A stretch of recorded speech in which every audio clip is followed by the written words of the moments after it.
আসসালামু আলাইকুম সবাইকে।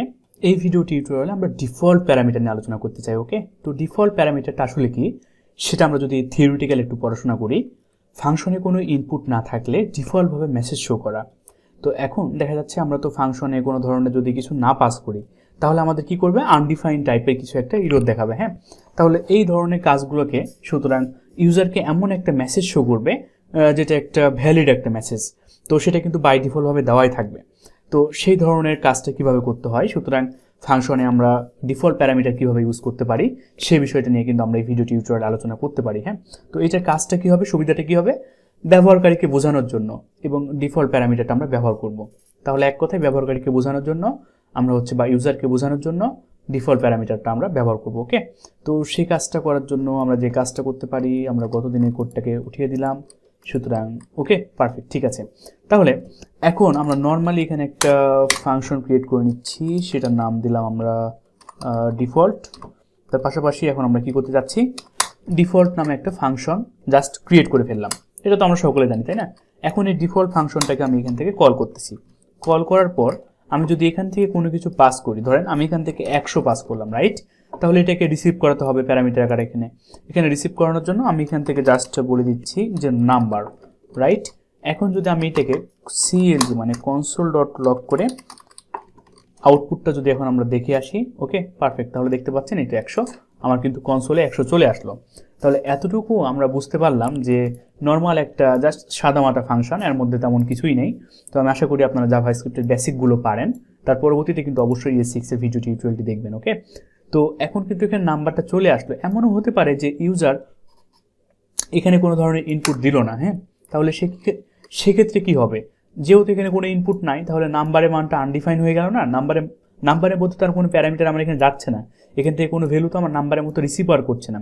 তাহলে রিসিভ যদি না করে তাহলে এররটা কি আসবে, আনডিফাইন। চলেন দেখে আসি, এই তো আনডিফাইন দেখাচ্ছে। হ্যাঁ, তাহলে আমরা চাচ্ছি এখানে আনডিফাইন না দেখিয়ে নিজেদের মতো একটা বাই ডিফল্ট মেসেজ তৈরি করব। তাহলে সেটা যদি এখন আমরা করতে যাই তাহলে কি করব, এই যে নাম্বারটা যেহেতু রিসিভ করবে তাহলে এখানে জাস্ট আমরা বলে দেবো ইকুয়াল দে যে হ্যাজ নো বা কোনো ভ্যালু নাই, কোনো ভ্যালু নাই। হ্যাঁ, বাংলা দিয়ে লিখলাম, প্লিজ ভ্যালু দিন, রাইট? ভ্যালু দিন। হ্যাঁ, ওকে পারফেক্ট, ঠিক আছে, যে আমরা বলে দিলাম কোনো ভ্যালু নাই, প্লিজ ভ্যালু দিন। পারফেক্ট। এখন যদি আমরা আউটপুটটা দেখে আসি তাহলে দেখেন এই তো কোনো ভ্যালু নাই, প্লিজ ভ্যালু দিন।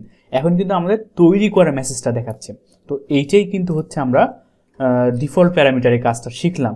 এখন যদি আমরা এখান থেকে কোনো একটা ভ্যালু পাঠাই, ধরেন আমি এখান থেকে আবারও পুনরায় 100 পাঠাচ্ছি, সেটা রিসিভ করলো কে, নাম্বার। তাহলে নাম্বারের মধ্যে রিসিভ করার সঙ্গে সঙ্গে আর এই মেসেজের মধ্যে যাবে না, সঙ্গে সঙ্গে এখন নাম্বার 100ই দেখাবে। চলেন আউটপুটটা দেখে আসি, এই তো দেখেন 100ই দেখিয়েছে। হ্যাঁ, এখন যদি আমরা এখান থেকে একটা ভ্যালু সহকারে পাঠালাম, সেমভাবে কন্ট্রোল সি দিয়ে কপি করে নিয়ে এসে কন্ট্রোল ভি দিয়ে পেস্ট করে দিচ্ছি এবং এইটার মধ্যে আমার কোনো ভ্যালু থাকবে না।